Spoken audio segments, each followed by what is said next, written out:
I went out today and I bought, and I don't know if this can like be seen. I'll tell you what it is in case you couldn't see it. And the reason I don't know if you can see it or not is because I turned off the ability for me to look at myself. So I don't know what you're seeing right now, but I bought a Sony digital camera. It's the ZV-1. I can't figure out how to make it work. Something about software, not recognizing things. I in the other videos that I've made, I've done my makeup and I've done my hair.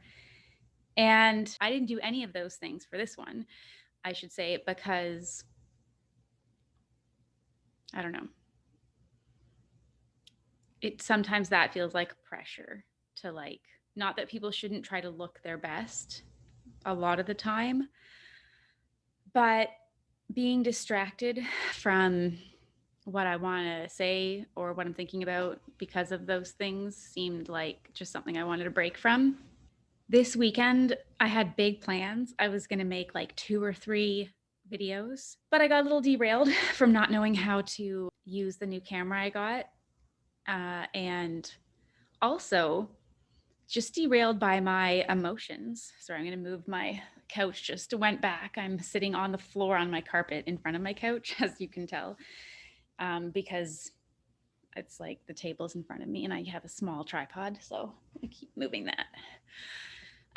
Derailed by my emotions as well, thinking a lot about why I'm making these videos and if I should keep making them.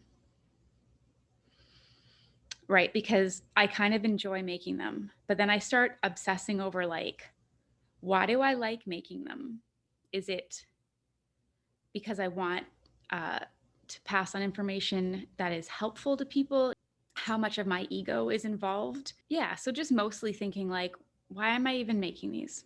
You know, like what is, in the grand scheme of life, what is the point? And I don't know. I still don't know. So I'm going to have to think about that more. Just doing anything that I don't know what the meaning is behind it. I'm big on like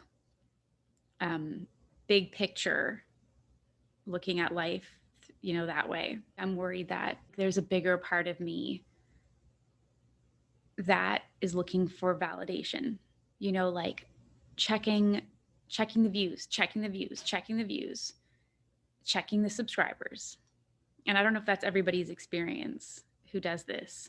And maybe just because I'm new to doing this, maybe it's something that people get over in time as they get more confident. But I don't know if that's how confidence works. So whether or not I continue making videos or not, the idea was that I wanted to, like, I like talking about things that I'm trying to work on or figure out. And so for life, I tend to want to pull in anything that I see as a tool that can be useful. I do tend to be drawn to self-help stuff, even though the idea of being that way, I know, has its limitations. And, you know, this idea of constantly needing to work on ourselves is exhausting. And it can be like, you can go down a bad path with that if it almost becomes like this way of avoiding accepting yourself. So self-help stuff is tricky, but yet I am very enthusiastic about it. And I don't know what I was talking about before I got to this part and where I was going, but now that we're here, it's funny because I was going to say like that I wasn't good in school. And, you know, I felt like I was stupid. But it's funny because actually a couple, maybe a year ago now, I got a bunch of old report cards given to me by my father.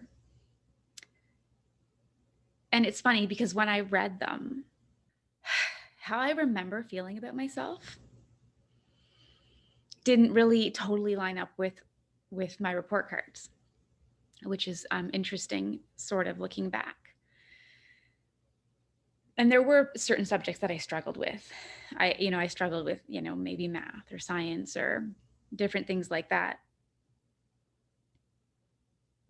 But I think the thing that made me feel that way was that from a really young age, I, uh, I had a really hard time paying attention in school because I would often be sort of daydreaming.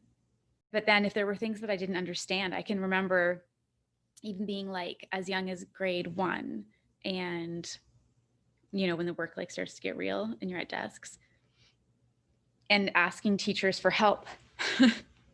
Doing things as simple as like word searches, because I get so like about instructions. Like I need detailed instructions, or I need to understand things, or I worry about like performing poorly and then feeling bad. And I would pick up on my teacher's exasperation. Yeah, when I was a kid, it's like I was like a hyper vigilant to picking up on reading signs from adults around me, especially. And it felt like survival, like I needed to. And as soon as I would pick up on that, everything would get worse and it would just spiral. And then I couldn't focus anymore on what they were trying to teach me, because I was just like, it's almost like you're having not like quite a panic attack, but it's almost like your brain just kind of gets hijacked and becomes like just like mush, and you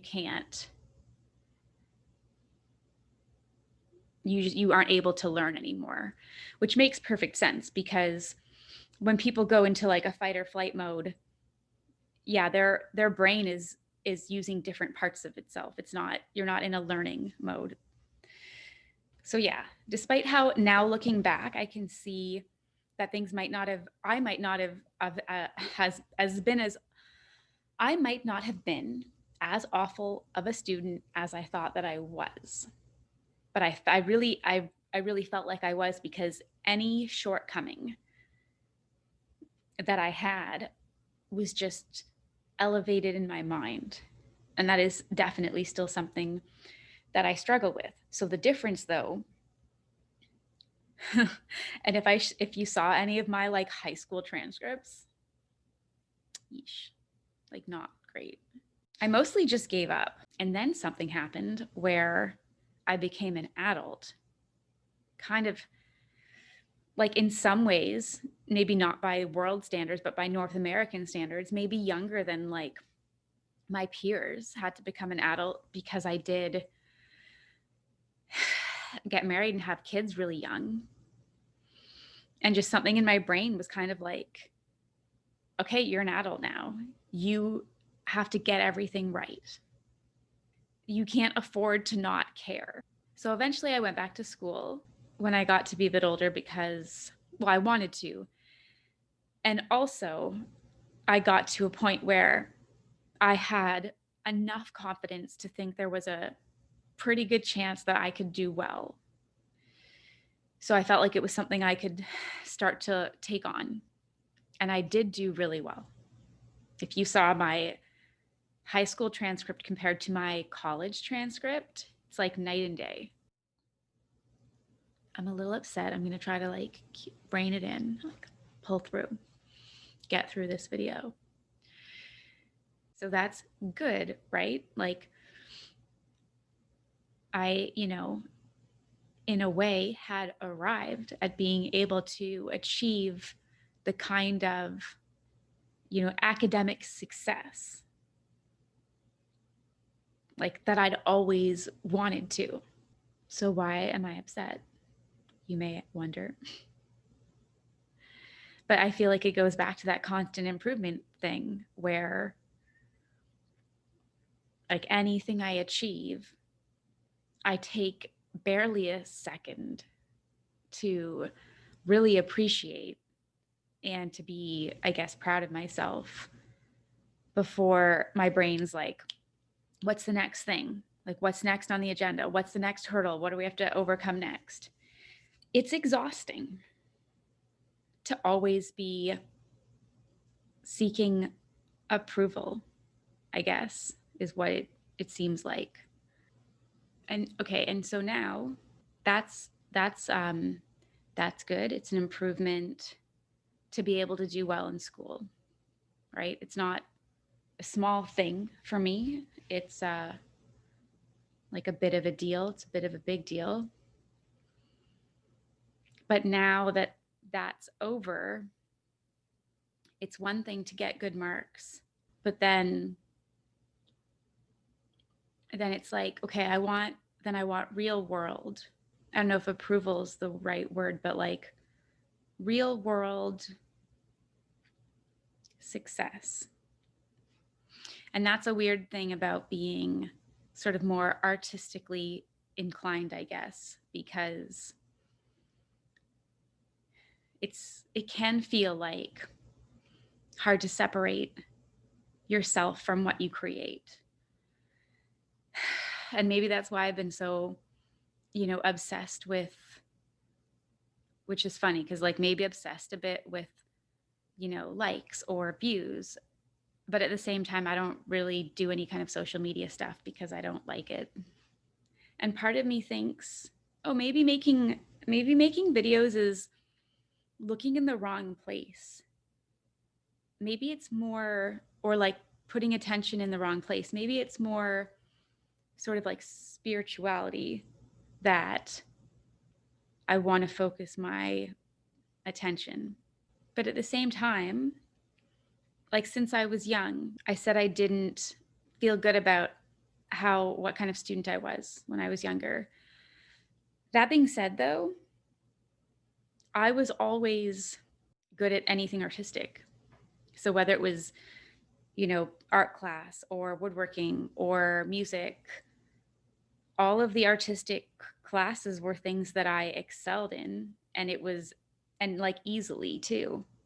So on the one hand, sometimes you have certain things you're inclined to do, and then it's almost like you need to do those things or else sort of a part of you like dies inside. Like you have to do those things. And so that's what I feel like I'm struggling with, is like, do I try to pursue doing those things in a way where people can judge it? Yeah, and then I just keep going back to, do I just like making the videos because it like feeds my ego to, talk about stuff, and then like talk about stuff, and then edit my stuff, and then hear myself talk. Like I don't want to be like that. But then like who doesn't like recognition for doing something that they feel like they're good at, whatever it is? And then I think like maybe I should just like volunteer at a hospital. And like I laugh a bit, but I'm serious. Like maybe I would just be happier with my what I'm doing with my life if I felt like I was just doing more to serve other people in a very sort of humble way. Doing something that doesn't gain you any kind of notoriety or recognition. Maybe that's a better way to go in life. Unfortunately, no super positive message here and resolution. What have you found sort of deeply helpful in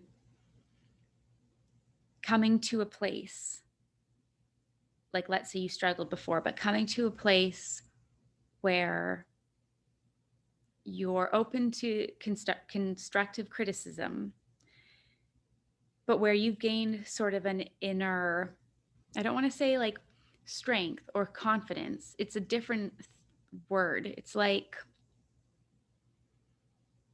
almost like an inner peace, something where you feel like you